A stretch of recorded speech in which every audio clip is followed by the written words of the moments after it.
For many questions that you are faced with, you will often be told to find just one side. But for this triangle, we're actually going to find both of the missing sides using our trigonometric ratios as seen in the previous video. The given acute angle is given to us in the top corner of the diagram. The degree of this angle is 53.1 degrees. Now to determine our sides, remember everything is based off of this acute angle, besides the hypotenuse.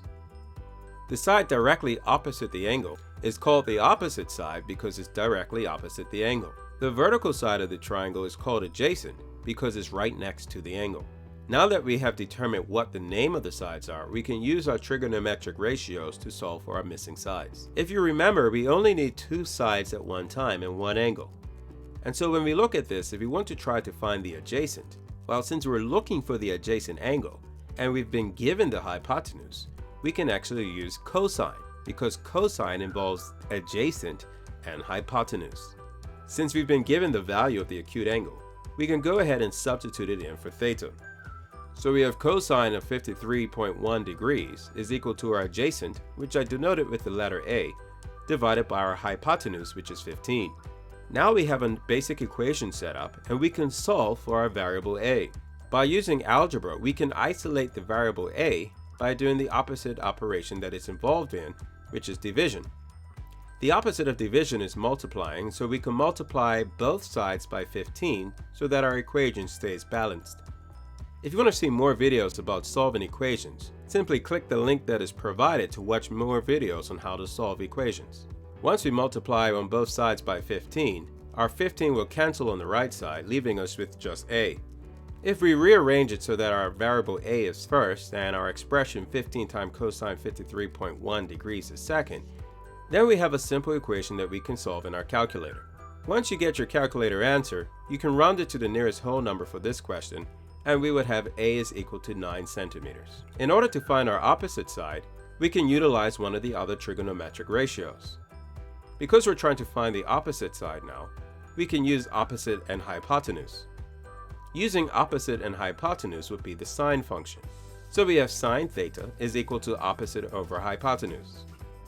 We have been given the theta angle, which is 53.1 degrees. We could represent the opposite side with the letter O, and our hypotenuse has been given as 15. Just like the previous question, we can multiply both sides by 15 to isolate the variable O. On the right side, the 15s will cancel out, leaving us with the variable O.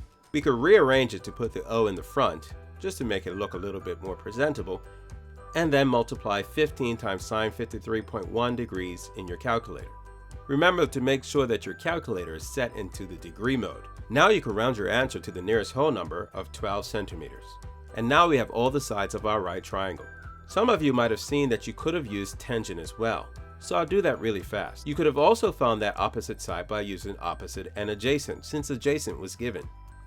Our opposite side we don't know, so we could represent that as an O. We're given our adjacent side, which is 9, and we also have our degree, which is 53.1 degrees. Just like we did before, we can multiply both sides by 9 in order to isolate the variable O. By doing that, on the right side, the 9s will cancel, leaving us with 9 times tangent of 53.1 degree. Rearranging this just helps us to see it a little bit better, as we're used to seeing it on most papers and textbooks. Using our calculator, we can quickly find out what the answer is and round it to the nearest whole number for this question. So just like we did with sine theta, we also find it using tangent theta that our O, or opposite, is equal to 12 centimeters. If you would like to practice this some more using worksheets that also have the answer key and a solution guide, go ahead and click either the Test Globals link or the Teachers Pay Teachers link. You can do so both on the screen or below in the description section above the comments. If you'd like to see more math videos, make sure to like, share, and subscribe.